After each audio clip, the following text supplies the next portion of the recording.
Bonjour à tous, j'espère que vous allez bien. Voilà, nouvelle vidéo du Allman qui inaugure une nouvelle rubrique de ma chaîne, une nouvelle playlist, la rubrique collection, puisque j'ai participé en tant qu'abonné à la vidéo qu'a fait le Noob Comics sur la collection. Et c'est vrai que je n'avais pas le temps de faire une belle vidéo et détailler ma collection, donc voilà, je vais essayer autant que faire se peut de faire des petites vidéos comme ça, par héros ou par auteur, par série, voilà, afin de vous présenter ma collection. Et on commence tout de suite avec Black Panther. Première BD Black Panther, en fait c'est la collection, vous la connaissez, la collection Carrefour. Alors cette année c'est la troisième année où ils font des recueils. Alors, mais la première année ils faisaient des tout petits recueils, très sympathiques, même nombre de pages, hein, avec là aussi plusieurs parties, du rédactionnel, etc. Et voilà. Donc à l'époque, moi je connaissais pas du tout, ou très peu finalement Black Panther. Donc c'était vraiment l'occasion rêvée de se mettre dans ce personnage. En plus, 1,90 € à l'époque. Donc je peux autant vous dire que c'était une bouchée de pain. En plus, ce numéro comporte, cette BD comporte des numéros assez intéressants. Donc hop, je vais essayer de les tourner. Donc première apparition bien sûr, de Black Panther avec cette fois le diptyque des épisodes des Fantastic Four 52 et 53, source de représailles, vous verrez par la suite. Euh, En plus, c'est plutôt bien fait. Après, on a droit au premier épisode de Black Panther par Kirby, un numéro, un numéro team-up de Claremont et John Byrne avec la Panthère Noire et Storm. Le premier numéro de Priest, le premier numéro du Qui est la Panthère Noire de Reginald Hudlin et de Romita Junior. Donc, ah oui, après il y a un crossover avec les X-Men. Bon voilà, je vais le passer. De Reginald Hudlin aussi, j'ai pas trouvé ça terrible. Et on finit le numéro. Donc il y a quand même beaucoup de choses à lire, hein. Avec le premier épisode de la série Black Panther, reprise par, je vais essayer de pas écorcher son nom, Ta-Nehisi Coates. Voilà, donc on a toutes les époques du Black Panther, donc dans ce tome, vraiment très partie avec la réédition en Marvel Select, qui pour moi est peut-être la meilleure édition, réédition chez Panini. On parle beaucoup des Icons, mais moi j'aime beaucoup le format souple et le papier glacé. Voilà, donc le run de Priest, alors je suis pas sûr qu'il soit en entier, mais voilà, les quatre tomes, sachant qu'un numéro c'est 19 épisodes, hein. Donc il y a de quoi faire. Donc les 4 tomes, voilà, donc une très très bonne série. Alors pas forcément facile d'accès au début, faut se mettre dans le style que veut insérer Priest à son récit. Voilà, donc c'est assez curieux. Le dessin qui est dessiné, premiers épisodes par Max Texera, ils sont très particuliers au début. Ils restent pas très longtemps malheureusement. Euh, voilà, Mephisto, un style assez particulier, mais plutôt plaisant. Et puis des allers-retours, vraiment une intrigue politique.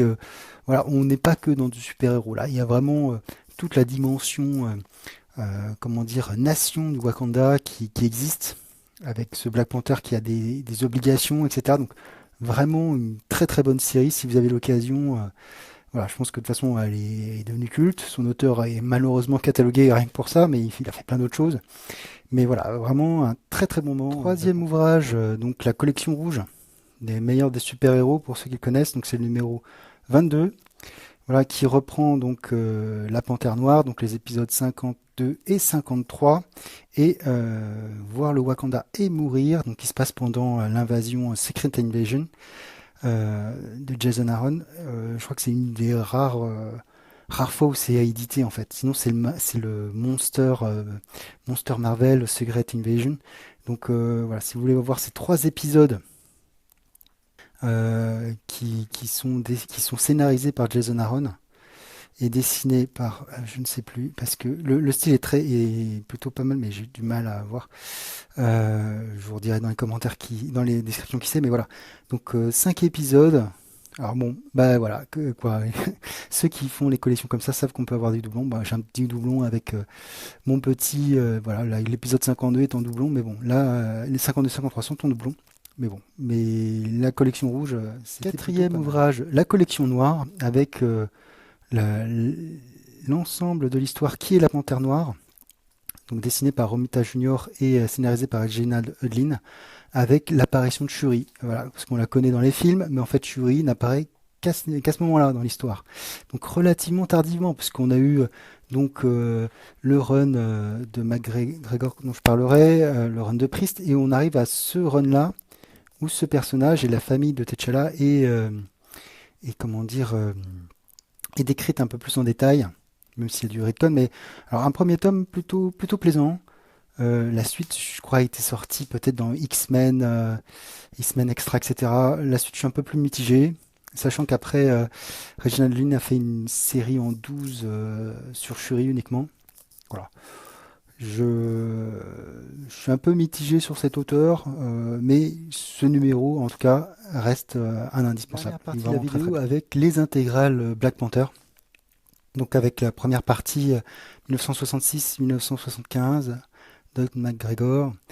Voilà, alors sachant, là c'est ce que je vous disais, on commence avec l'épisode 52, mais pas l'épisode 53. Voilà, pourquoi faire un diptyque voilà, heureusement que j'ai dans d'autres trucs, mais c'est vrai que pour le coup c'est un peu frustrant parce qu'on n'a pas la fin de l'histoire qui est quand même qu'en deux parties avec les 4 fantastiques, donc c'est un peu nul. Et après on a le run Panther's Rage, la rage de la panthère, qui a très largement inspiré le film Black Panther qui est sorti au Marvel Universe. Voilà, avec Eric Killmonger qui est dedans. Alors c'est un style un peu particulier, moi j'ai beaucoup aimé, mais il y a du dialogue qui peut rebuter un peu.